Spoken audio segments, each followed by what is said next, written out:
هذه الأبيات الشعرية إهداء خاص للمنتخب المغربي في مونديال كأس العالم لكرة القدم في قطر، من الشاعر المتألق أبو أدهم الحميقاني من محافظة البيضة وسط اليمن السعيد، أداء طلال القاضي.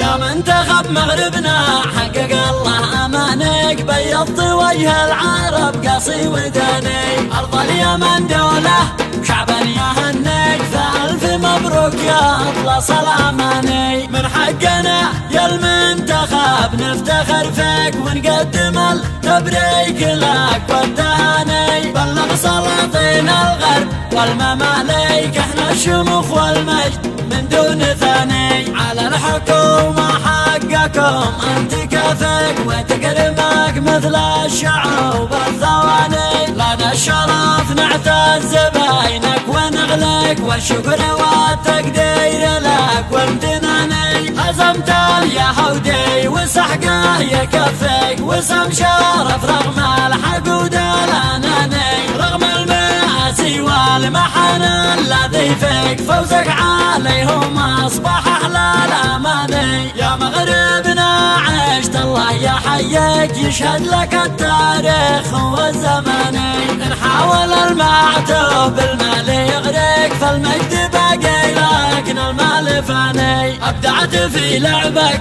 حرفه وتكتيك، ارقى تميز يحمل اسم المعاني، لو كنت رئيس كنت بصرف لكم شي، مليون دولار يا الحيود الزباني.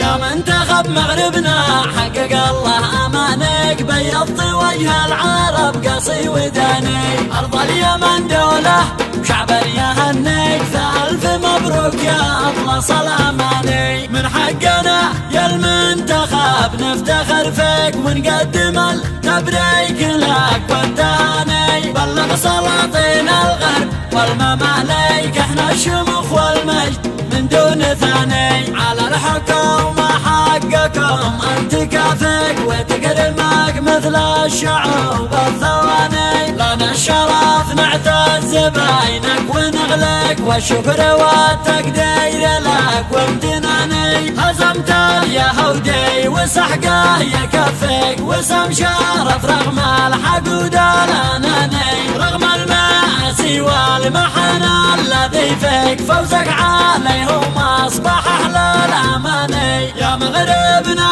عشت الله يحييك، يشهد لك التاريخ والزماني، ان حاول المعتوب المال يغرق، فالمجد باقي لكن المال فاني. ابدعت في لعبك حرفه وتكتيك، ارقى تميز يحمل اسم المعاني، لو كنت رئيس كنت بصرف لكم شي، مليون دولار يا الحيود الزباني.